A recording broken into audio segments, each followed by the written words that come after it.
وَكَذَلِكَ جَعَلْنَاكُمْ أُمَّةً وَسَطًا لِتَكُونُوا شُهَدَاءَ عَلَى النَّاسِ وَيَكُونَ الرَّسُولُ عَلَيْكُمْ شَهِيدًا۔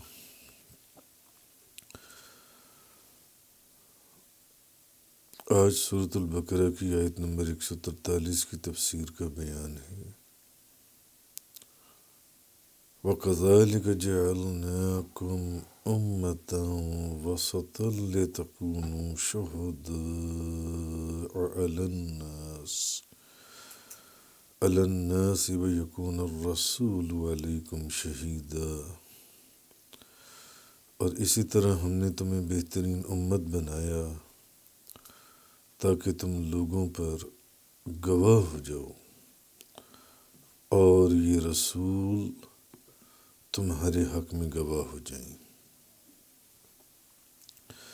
ہم نے تمہیں بہترین امت بنایا تاکہ تم لوگوں پر گواہ ہو جاؤ، اور یہ رسول تمہارے حق میں گواہ ہو جائیں۔ اب یہاں پر خطاب نبی کریم صلی اللہ علیہ وسلم کی ذات ہے۔ جیسے کہ پیچھے گزرا تھا کہ بے وقوف لوگ کہیں گے کہ آپ کو کس نے قبلے سے پھیر دیا تھا، تو آپ کہیں کہ مشرق بھی اللہ ہی کا ہے اور مغرب بھی اللہ ہی کا ہے۔ تو اب اس کلام کے اندر نبی کریم صلی اللہ علیہ وسلم اور آپ کی امت کو خطاب کیا گیا ہے، اور یہود کو بتایا گیا ہے کہ تم مسلمانوں کے قبلے کا کیوں انکار کرتی ہو اور ان کے دین کو کیوں قبول نہیں کرتی، حالانکہ مسلمان قیامت والے دن تمہارے خلاف شہادت دیں گے اور ان کی شہادت قبول کر دی جائے گی، ان کی شہادت، ان کی دی ہوئی گواہی قبول ہوگی۔ اس لیے تمہیں چاہیے کہ تم دنیا میں ان کی مخالفت نہ کرو اور ان کے دین کی پیروی کرو، کیونکہ یہ وہ امت ہے جس نے تمہارے متعلق بھی گواہی دینی ہے۔ اس امت نے تم لوگوں کے متعلق بھی گواہی دینی ہے، اس لیے تم لوگوں کو چاہیے کہ تم ان کی مخالفت نہ کرو۔ اللہ تبارک و تعالیٰ قرآن کریم میں ارشاد فرما رہے ہیں، ان کی مخالفت نہ کرو اور ان کے دین کی پیروی کرو۔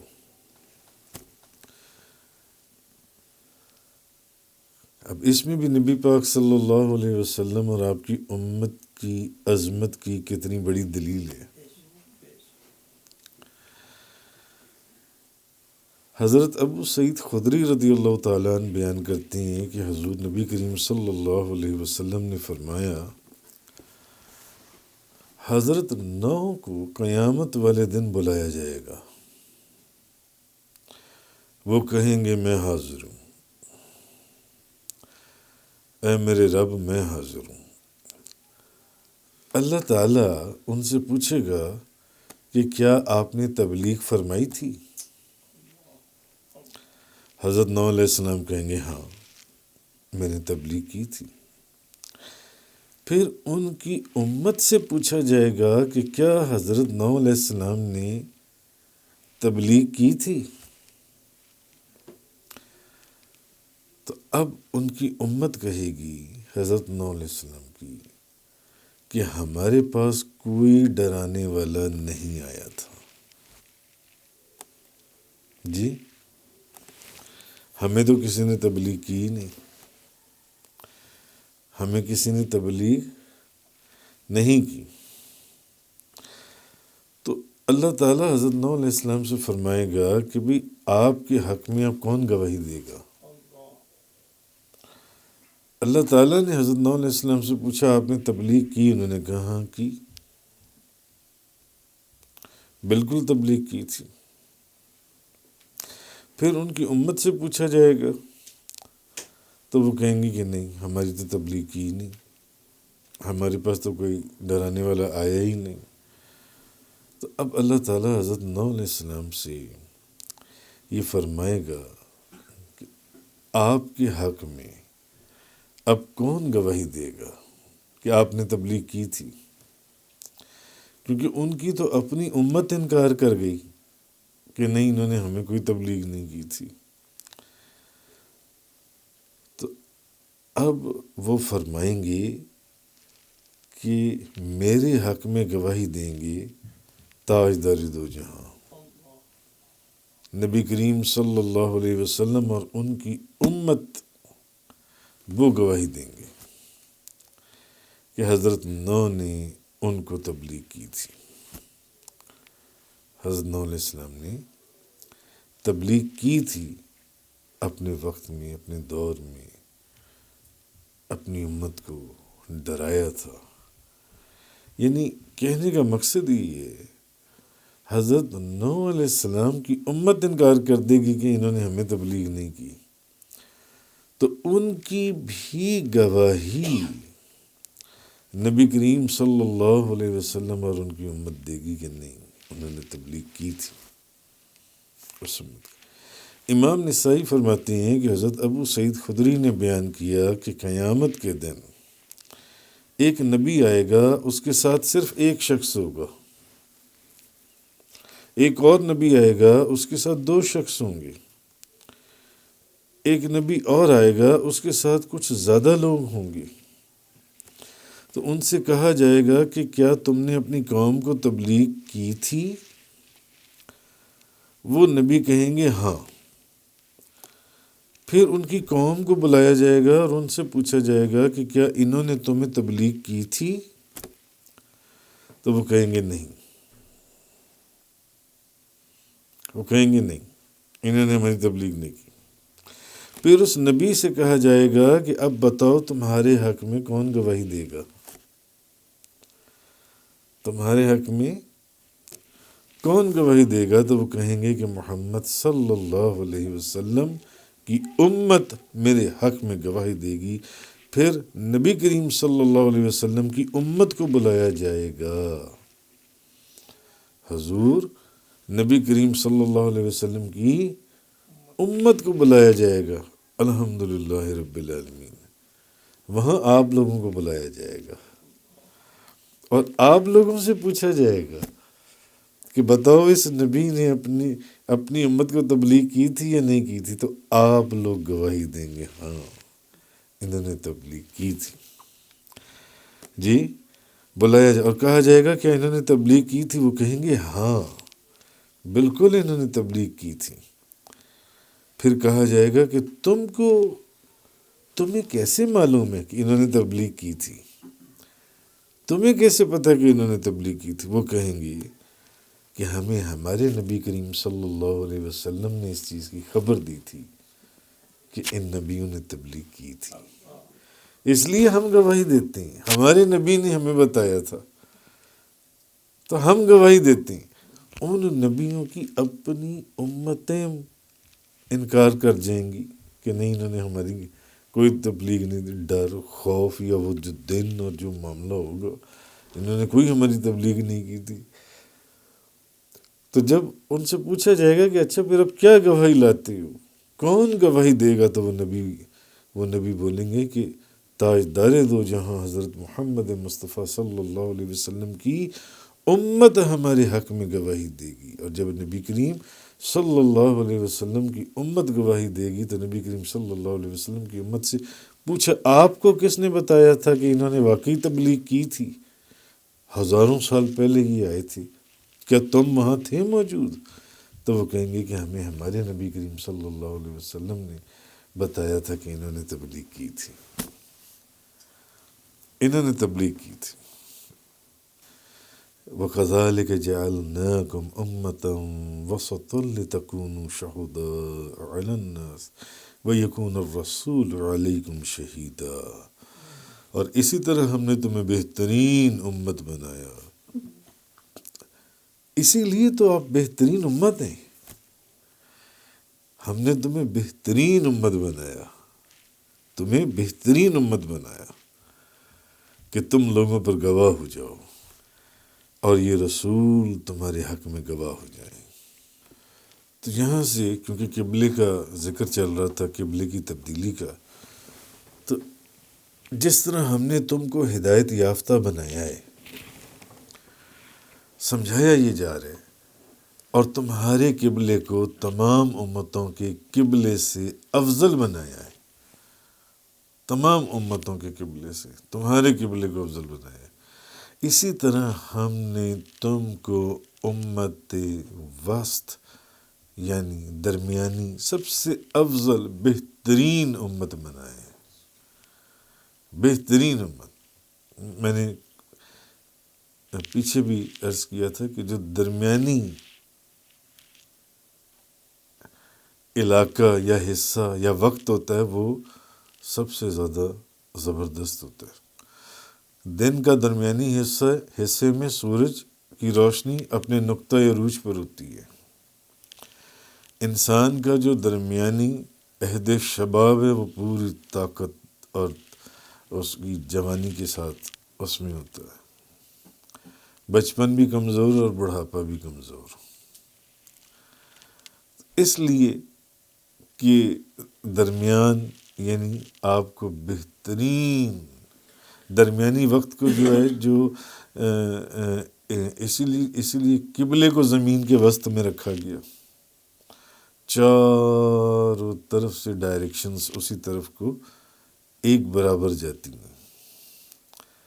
تو جو درمیانی چیز ہے وہ افضل اور اعلیٰ اور مبارک اور طاقت اور اپنے نقطۂ عروج پر ہوتی ہے، ہر زاویے سے، ہر ڈائریکشن سے. تو اس لیے اس آیت سے یہ بھی معاملہ ہوا کہ اس آیت کا مفہوم یہ ہے کہ جس طرح ہم نے تمہیں ہدایت یافتہ بنایا اور تمہارے قبلے کو تمام امتوں کے قبلے سے افضل بنایا، تو اسی طرح ہم نے تم کو امت وسط یعنی سب سے افضل امت بنایا. تو الحمدللہ رب العالمین کہ یہ احسان عظیم ہے کہ اللہ نے ہم کو بہترین امت میں رکھا، بہترین امت میں رکھا اللہ تبارک و تعالیٰ نے. جی تو اب اللہ تعالیٰ نے اس آیت میں امت مسلمہ کو گواہ قرار دیا ہے. نبی کریم صلی اللہ علیہ وسلم کی امت کو کیا قرار دیا ہے؟ گواہ قرار دیا ہے. نبی پاک صلی اللہ علیہ وسلم کی امت کو گواہ قرار دیا. تو اور گواہی اسی کی قبول ہوتی ہے جو عادل ہو اور نیک ہو. کسی بدکار کی یا جھوٹے آدمی کی گواہی کی کیا حیثیت ہے؟ وہ گواہی دے گا، آپ قبول ہی نہیں کریں گے. آپ کہیں گے نہیں یار یہ تو ہے ہی جھوٹا آدمی. گواہی اس بندے کی چاہیے جو سچ بولنے والا بندہ ہو. جن سے ہمیں تو اس بندے کی گواہی چاہیے، ہمیں وہ گواہی نہیں چاہیے کسی جھوٹے آدمی کی. تو اب اللہ تعالیٰ نے اس آیت میں نبی کریم صلی اللہ علیہ وسلم کی امت کو گواہ بھی قرار دی ہے. گواہ جی ایسے ہی ہے نا. وَكَذَلِكَ جَعَلْنَاكُمْ أُمَّةً وَسَطًا لِتَكُونُوا شُهَدَاءَ، اور اسی طرح ہم نے تمہیں بہترین امت بنایا تاکہ تم لوگوں پر گواہ ہو جاؤ. شُهَدَاءَ عَلَى النَّاسِ وَيَكُونَ الرَّسُولُ عَلَيْكُمْ شَهِيدًا، اور یہ رسول تمہارے حق میں گواہ ہو جائے. تو اللہ تعالیٰ نے اس آیت میں نبی کریم صلی اللہ علیہ وسلم کی امت کو کیا قرار دیا؟ ساتھ ساتھ گواہ، کہ یہ گواہی دیں گے نا کہ مولا کریم ہم گواہی دیتے ہیں ان نبیوں نے تبلیغ کی تھی، ان نبیوں نے تبلیغ کی تھی. تو گواہی مقبول کس کی ہوتی ہے؟ جو سچا ہو اور نیک ہو۔ بدکار یا جھوٹے کی تو گواہی قابل قبول نہیں ہوتی جی۔ تو اب اس آیت میں اولین جو مخاطب ہیں اور جو اس کے مصداق ہیں اس آیت کے، وہ کون لوگ ہیں؟ اس سب سے پہلے اس آیت میں جو جن کو نبی کریم صلی اللہ علیہ وسلم کی امت کو مخاطب کیا گیا، تو نبی پاک صلی اللہ علیہ وسلم کی امت میں وہ کون لوگ تھے جو سب سے پہلے اس خطاب کے اندر سامنے فوکس میں آئے؟ صحابہ کرام۔ وہ صحابہ کرام تھے جو سب سے پہلے اس فوکس میں سامنے آئے، کہ سب سے پہلے تو وہی آئے نا ان میں کہ بھئی تمہیں ہم نے گواہ بنایا ہے۔ اس امت کے اندر اس وقت تو صحابہ کرام موجود تھے نا جب یہ آیات نازل ہو رہی تھیں کہ تمہیں گواہ بنایا، تم نے ان نبیوں کی بھی گواہی دینی ہے۔ ابھی یہ بعد والی امت تو بعد میں آئی نا، گو کہ وہ بعد والی امت بھی اس خطاب میں داخل ہے، شامل ہے، لیکن صحابہ کرام اس وقت اولین جو خطاب ہے وہ صحابہ کرام کو ہے۔ تو یہاں سے ایک نقطہ نکلتا ہے جی کہ اس آیت سے اس بات کی یہ دلیل ثابت ہوئی کہ صحابہ کرام تمام کے تمام نیک، سچے اور عادل اور بزرگ ہستیاں تھیں۔ اس آیت سے یہ ثابت ہوتا ہے کہ صحابہ کرام سارے کے سارے نیک، سچ کے پر قائم رہنے والے اور بزرگ ترین ہستیاں تھیں۔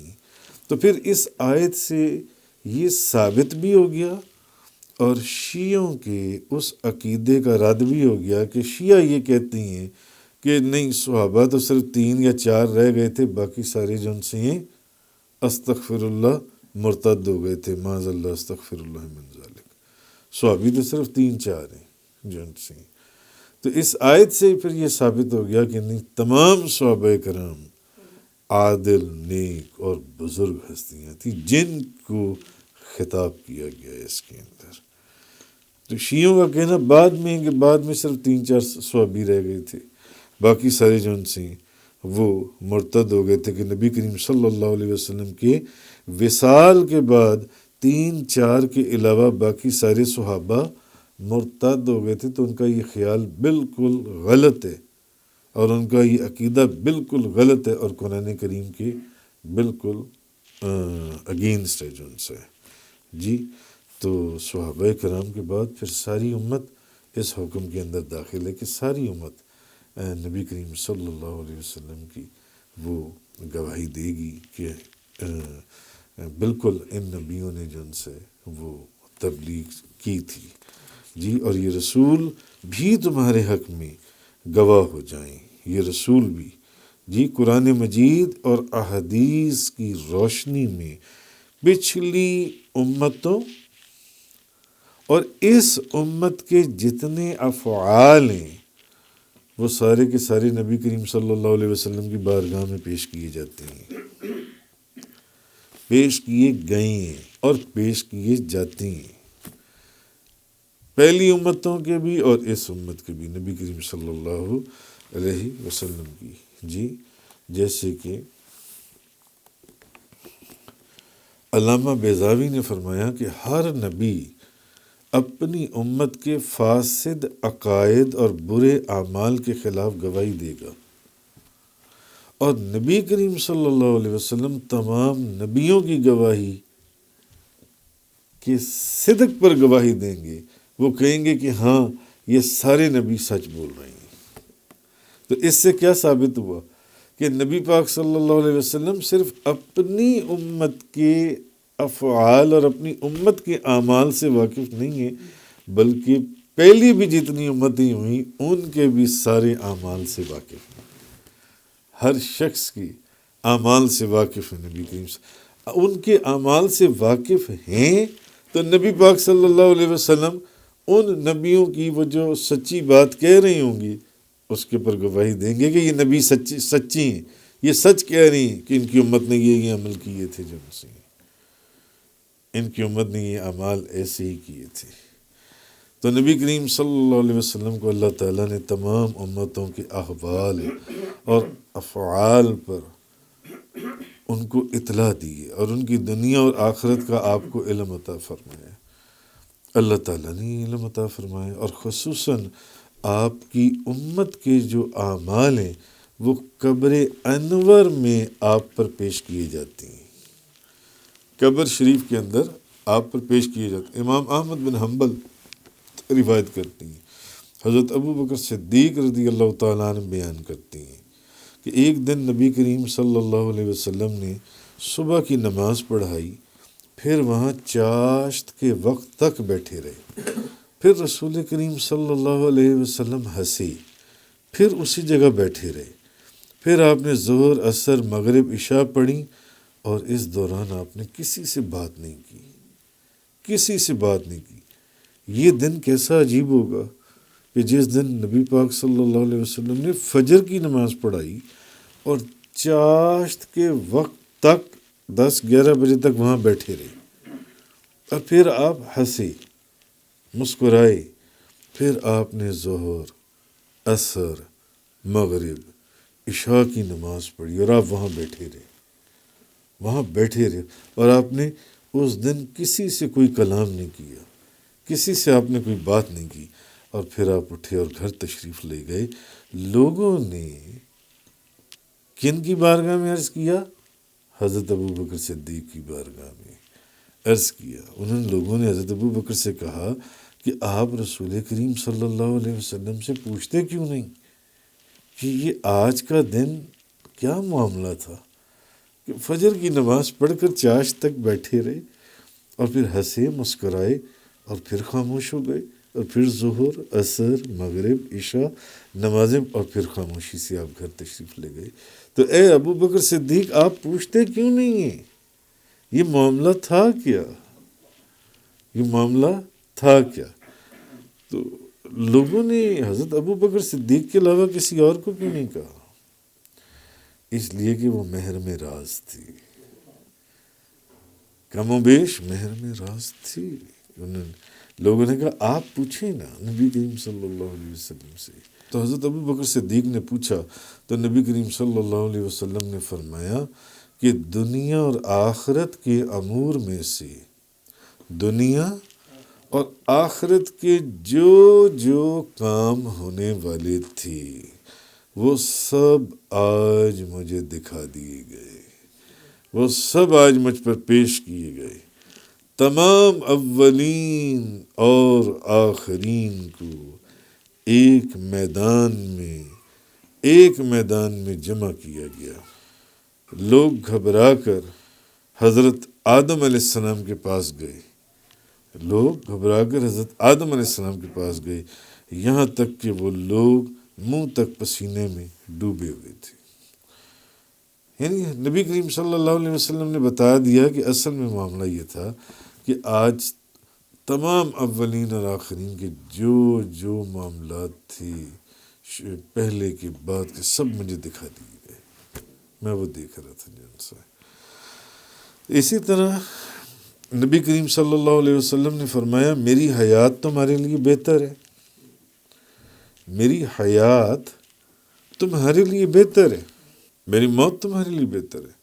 حیات اس لیے بہتر ہے کہ میں تمہارے سامنے حدیث بیان کرتا ہوں، تم میری باتیں سنتے ہو، میں تمہارے سامنے حدیث بیان کرتا ہوں۔ اور موت اس لیے بہتر ہے کہ ہر پیر اور جمعرات والے دن تمہارے اعمال میرے پر پیش کیے جاتے ہیں، سو جو نیک عمل ہوتے ہیں میں ان پر اللہ کی حمد کرتا ہوں، جو بھی دنیا میں نیک عمل ہوتے ہیں، اور جو برے عمل ہوتے ہیں تو میں تمہارے لیے اس میں استغفار کرتا ہوں۔ اللہ تبارک و تعالیٰ نے فرمایا وَمَا جَعَلْنَا الْقِبْلَةَ الَّتِي كُنْتَ عَلَيْهَا إِلَّا لِنَعْلَمَ مَن یتبع الرسول ممن ینقلب علی عقبیہ، اور اے رسول جس قبلے پر آپ پہلے تھے ہم نے اس کو اسی لیے قبلہ بنایا تھا تاکہ ہم ظاہر کر دیں کہ کون رسول کی پیروی کرتا ہے، اور اس کو اس سے ممتاز کر دیں جو اپنی ایڑیوں پر پلٹ جاتا ہے۔ قبلہ تو بدلا، ایک اس میں حکمت بدلنے کی یہ بھی تھی کہ تاکہ ہم دیکھ لیں، محبوب آپ بھی دیکھ لیں، آپ دیکھ لیں کون آپ کی پیروی کرتا ہے قبلے کے بدلنے میں، کیونکہ تحویل قبلہ کا واقعہ اور ذکر شروع ہوا ہے جو بھی آگے تفصیل سے آئے گا اگلے چند دنوں کے اندر۔ تو دیکھی پیروی کرتا ہے اور ان لوگوں کو دوسروں سے ممتاز کر دیں جو ان سے، کہ جو لوگ ایڑیوں کے اوپر پلٹ جاتے ہیں اور پھر جاتی ہیں، کہ پھر جانے والی ان میں سے پھر جانے والے کون لوگ ہیں، یعنی جس قبلے پر آپ پہلے تھے ہم نے اس کو اسی لیے قبلہ بنایا تھا تاکہ ہم ظاہر کر دیں کہ کون میرے محبوب کی بات مانتا ہے، اس کی پیروی کرتا ہے، اور کون اپنی ایڑیوں پر سے پلٹ جاتا ہے جن سے، تاکہ ہم جان لیں۔ یہ ایسے ہی ہے، اس کا مطلب یہ نہیں ہے کہ اللہ تبارک و تعالیٰ کو معلوم نہیں تھا کہ کس نے پیروی کرنی ہے اور کس نے پیروی نہیں کرنی، کہ کوئی بندہ یہ سمجھے کہ یہ خدا کیا کہہ رہا ہے یہاں پر، کیا خدا کو پہلے نہیں پتا تھا کہ کس نے پیروی کرنی ہے نبی پاک صلی اللہ علیہ وسلم کی، کس نے پیروی نہیں کرنی؟ نہیں، یہ ایسے ہی ہے کہ جیسے بادشاہ کہتا ہے، کوئی بادشاہ، کہ ہم نے فلاں شہر جو ہے وہ فتح کر لی ہے، مگر کیا وہ بادشاہ نے خود جا کر فتح کیا ہوتا ہے؟ اس کی فوجوں نے فتح کیا ہوتا ہے، مگر بات وہی ہے کہ وہ بادشاہ، ان کا فتح کرنا بادشاہ کا ہی فتح کرنا جو ان سے ہے۔ وَمَا جَعَلْنَا الْقِبْلَةَ الَّتِي كُنْتَ عَلَيْهَا إِلَّا لِنَعْلَمَ مَن يَتَّبِعُ الرَّسُولَ مِمَّن يَنقَلِبُ عَلَىٰ عَقِبَيْهِ وَإِن كَانَتْ لَكَبِيرَةً إِلَّا عَلَى الَّذِينَ هَدَى اللَّهُ، اور بے شک جن کو اللہ نے ہدایت دی ہے، وَإِن كَانَتْ لَكَبِيرَةً إِلَّا عَلَى الَّذِينَ هَدَى اللَّهُ وَمَا كَانَ اللَّهُ لِيُضِيعَ إِيمَانَكُمْ إِنَّ اللَّهَ بِالنَّاسِ لَرَءُوفٌ رَحِيمٌ۔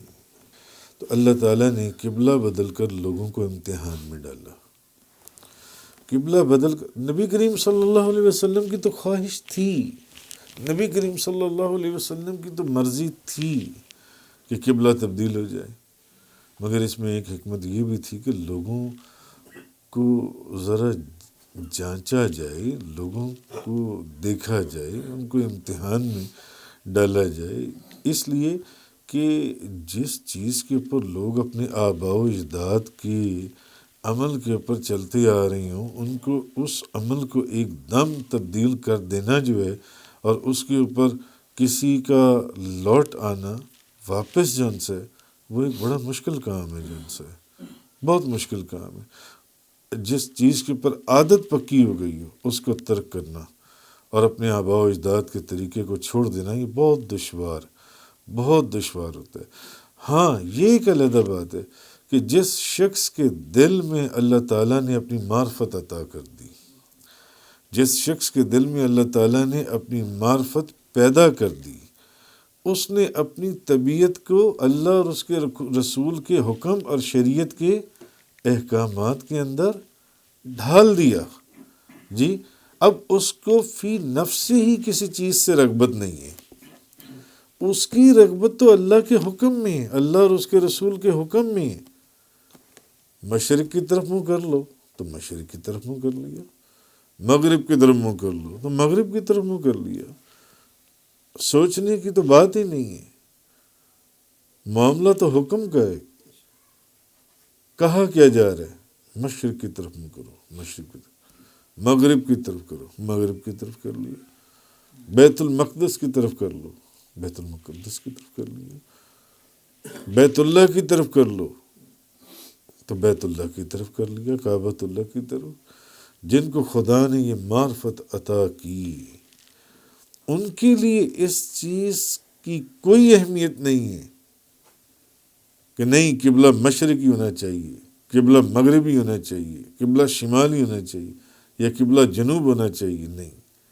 ان کو تو اللہ اور اس کے رسول کے حکم، بس جو حکم دے دیا گیا دیٹس آل، اس پر عمل کرو، اور وہ فوراً اس کے اوپر عمل کرتی ہیں. اسی لیے پچھلے بیان میں نے عرض کیا تھا کہ جب نبی کریم جب یہ حکم نازل ہوا اور صحابہ کرام، ایک بندہ جس نے نبی پاک صلی اللہ علیہ وسلم کے ساتھ نماز پڑھی تھی، وہ وہاں سے نکلا تو راستے میں ابھی ایک جگہ پر جماعت ہو رہی تھی اور وہ لوگ بیت المقدس کی طرف منہ کر نماز پڑھ رہے تھے اور وہ رکوع کی حالت میں تھے. اس نے کہا میں شہادت اور گواہی دیتا ہوں. گزرتے ہوئے اس نے دیکھا جماعت ہو رہی ہے اور جماعت رکوع میں ہے. جماعت کس میں ہے؟ رکوع میں. اس نے کہا میں گواہی دیتا ہوں، میں ابھی نبی پاک صلی اللہ علیہ وسلم کے ساتھ نماز پڑھ کر آ رہا ہوں. مسجد بنو سلمہ میں جب ظہر کی نماز کے وقت قبلہ تبدیل کر دیا گیا، اس نے کہا میں گواہی دیتا ہوں، میں ابھی حضور کے ساتھ نماز پڑھ کر آ رہا ہوں. حضور نے بیت اللہ کی طرف منہ کر کے نماز پڑھی ہے. وہ جتنے لوگ اس جو جماعت ہو رہی تھی رکوع میں تھے، انہوں نے رکوع سے، یہ ہے طریقت، انہوں نے رکوع سے اٹھنے کا بھی انتظار نہیں کیا اور رکوع کے اندر ہی انہوں نے بیت المقدس سے بیت اللہ، کعبۃ اللہ کی طرف منہ کر لیا سب نے. تو جن کو اللہ نے معرفت عطا فرمائی وہ جانتے ہیں کہ بات مشرق میں نہیں ہے، بات مغرب میں نہیں ہے، بات تو اللہ اور اس کے رسول کے حکم کے اندر ہے. That's all. وہ صرف اللہ اور اس کے رسول کے حکم کو دیکھتی ہیں. ان کے نزدیک بیت المقدس کی جہت نہ تو مقصود ہے، نہ کعبے کی جہت سمت مقصود ہے. اللہ اور اس کے رسول نے بیت المقدس کی طرف منہ کرنے کا حکم دیا تب اس کی طرف قبلہ، انہوں نے قبلہ طرف اللہ اور اس کے رسول نے کعبے کی طرف منہ کرنے کا حکم دیا تو وہ اس کا قبلہ ہے، وہ اس کا قبلہ ہے. تو اور اللہ کی یہ شان نہیں کہ وہ تمہارے ایمان کو ضائع کرے. تو حضرت براء رضی اللہ تعالیٰ عنہ بیان کرتے ہیں کہ کچھ مسلمان ایسے تھے جو تحویل قبلہ سے پہلے فوت ہو گئے، چینج آف دا قبلہ، اس واقعے سے پہلے وہ بیت المقدس کی طرف منہ کر کے نمازیں پڑھتے پڑھتے فوت ہو چکے تھے، دنیا سے جا چکے تھے، فوت ہو گئے. اور اسی دوران کچھ شہید بھی ہو گئے، کچھ شہید ہو گئے. تو اب بعض لوگوں نے یہ باتیں کی کہ پتہ نہیں ان کا کیا بنے گا. انہوں نے تو بیت اللہ کی طرف منہ کر کے نمازیں ہی نہیں پڑھی، انہوں نے تو بیت اللہ کی طرف منہ کر کے نماز ہی نہیں پڑھی اور وہ فوت ہو گئے. ان کا کیا بنے گا؟ تو ان کے متعلق اللہ تبارک و تعالیٰ نے فرمایا اس آیت کا جو آخری حصہ ہے کہ اللہ تعالیٰ ان کے ایمان کو ضائع نہیں کرتا. کسی کے ایمان کو اللہ تعالیٰ ضائع، تمہارے ایمان کو، یہ اللہ کی شان ہی نہیں ہے. اس وقت حکم تھا ادھر پڑھنے کا تو بس وہ ادھر پڑھ لے، وہ تو اللہ ہی کے حکم پر نماز پڑھ، تم بھی اللہ ہی کے حکم پر نماز پڑھ رہے ہو.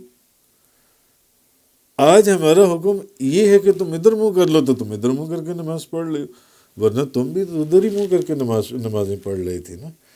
تو ان کا کیا سوچتی ہو؟ وہ تو اللہ ہی کے حکم سے نماز پڑھ رہے تھے ادھر کو منہ کر کے جن سے. تو یہ اللہ کی شان نہیں ہے کہ وہ کسی کی ایمان کو ضائع کرے. تفسیر قرآن کا یہ لیکچر انگلش میں سننے کے لیے براہ کرم ڈسکرپشن میں موجود لنک پر کلک کریں.